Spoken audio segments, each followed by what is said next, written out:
কপালে তাক করা স্নাইপারের লাল নিশানা, আর নিচে বড় বড় অক্ষরে লেখা প্রতিশোধ নিশ্চিত। কোনো হলিউড সিনেমার পোস্টার নয়। মধ্যপ্রাচ্যে চলমান যুদ্ধ পরিস্থিতির মধ্যে এবার সরাসরি বিশ্ব নেতাদের ওপর হামলার এক ভয়ানক হিটলিস্ট বা প্রতিশোধের তালিকা প্রকাশ করেছে ইরান। কৃত্রিম বুদ্ধিমত্তা ব্যবহার করে তৈরি ছবিতে মার্কিন প্রেসিডেন্ট ডোনাল্ড ট্রাম্প ও ইসরায়েলের প্রধানমন্ত্রী বেনিয়ামিন নেতানিয়াহু সহ মোট 13 জন শীর্ষ নেতাকে পরানো হয়েছে কমলা রঙের কয়েদির পোশাক। ইরানের প্রভাবশালী সরকারি পত্রিকা হামশাহরির অনলাইন সংস্করণে এই ছবি প্রকাশ করে বিশ্বজুড়ে রীতিমতো কাঁপন ধরিয়ে দেওয়া হয়েছে। খবর দ্য টেলিগ্রাফের।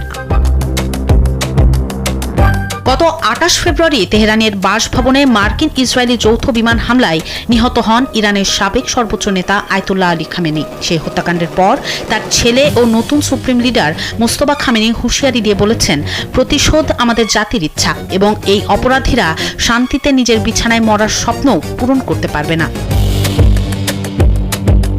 তার এই বক্তব্যের পরই পত্রিকাটি 13 জন নেতার এই তালিকা প্রকাশ করে। এই হিটলিস্টে কেবল ট্রাম্প বা নেতানিয়াহুই নন, রয়েছেন আমেরিকার নবনিযুক্ত শীর্ষ কর্মকর্তা মার্কো রুবিও, পিট হেগসেথ, ব্রাড কুপার ও মাইক হাকাবি। তালিকায় আছেন ইসরায়েলের প্রতিরক্ষামন্ত্রী ইসরায়েল কাটজ, পররাষ্ট্রমন্ত্রী গিদন সার এবং সেনাপ্রধান ইয়াল জামির। সবচেয়ে চমকপ্রদ বিষয় হল খামেনি হত্যাকাণ্ডে পশ্চিমাদের পরোক্ষ সমর্থনের দায়ে তেহরান এবার 4 প্রভাবশালী ইউরোপীয় রাষ্ট্রপ্রধান, যুক্তরাজ্যের কিয়ার স্টারমার, ফ্রান্সের ইমানুয়েল মাখো, ইতালির জর্জিয়া মেলোনি এবং জার্মানির ফ্রিডরিশ মার্চকেও এই তালিকায় রেখেছে। বিশ্লেষকদের মতে পরোক্ষ সমর্থনকেও ইরান অপরাধ হিসেবেই গণ্য করছে।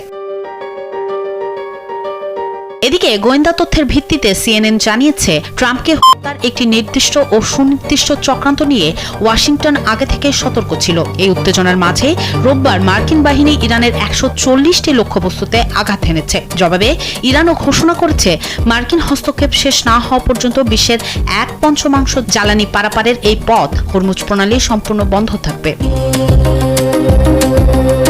তবে হামশাহরির প্রকাশিত এই তালিকাকে ইরান সরকার আনুষ্ঠানিকভাবে অনুমোদন করেছে এমন কোনো প্রমাণ এখন পর্যন্ত প্রকাশ্যে আসেনি। বার্তা সংস্থা এএফপির তথ্য অনুযায়ী বিতর্কিত গ্রাফিকটি শুধু পত্রিকার অনলাইন সংস্করণে প্রকাশিত হয়েছিল, ছাপা সংস্করণে তা ছিল না।